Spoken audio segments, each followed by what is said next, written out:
आपल्या भागातील व शहरातील बातम्यांचे अपडेट पाहण्यासाठी आमच्या INO न्यूज चॅनलला सबस्क्राईब करा व अपडेट राहा। जनपद प्लॅटफॉर्म जे करते आपल्या व्यवसायाची भरभराट।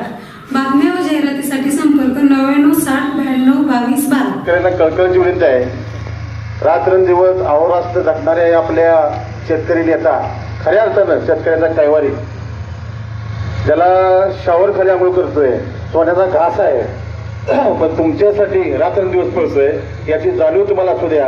आणि मोठ्या संख्येने तुम्ही हे पाहिजे पण आला नाही।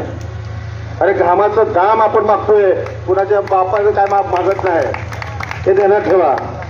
जोपर्यंत आपण आपल्या हक्काची लढाई लढत नाही तोपर्यंत तुम्हाला कोणच देणार नाही। मला तर वाटतंय आपल्या देशाला कृषीप्रधान देश म्हणलं जाते, पण मला याचा अर्थ त्याच्याशिवाय देणारच नाही कोण। जर पोरगं रडलंच नाही तर त्याला आई सुद्धा पाजत नाही। आणि तुम्ही जेवढ भैया देशमुख लढतोय लढू दे, अरे काय भैया देशमुख कोणासाठी करतो? तुमच्यासाठीच करतोय ना। सगळ्या शेतकऱ्यांनी एकी करा आणि आपल्या घामाचं दाम मागा। आता विठ्ठल सहकारी साखर कारखान्याचे चेअरमन अभिजित पाटील असतील किंवा माडाचा असेल, या सर्वांनी 2500 रुपये दररोज दिला आहे। तरी बाकीचे काळून काल वर्षानुवर्ष बोकांडी बसलेली, खुर्चीवर बसलेली माकडं, त्यांना का भाव परवडत नाही?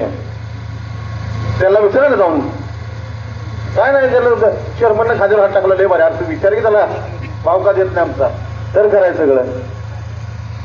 तर घामाचा घाम घेतल्याशिवाय आपण थांबायचं नाही। आणि दूध दराला सरकारने अनुदान 5 रुपये दिले, ते खात्यावरती त्वरित जमा करावं, जरी ती पहिली मागणी होती।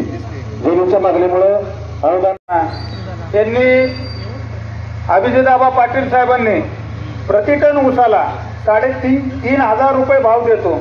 त्यामुळे बबनदादांनी म्हणले 3,500 तुम्ही देताय तर 3,501 रुपये देतो।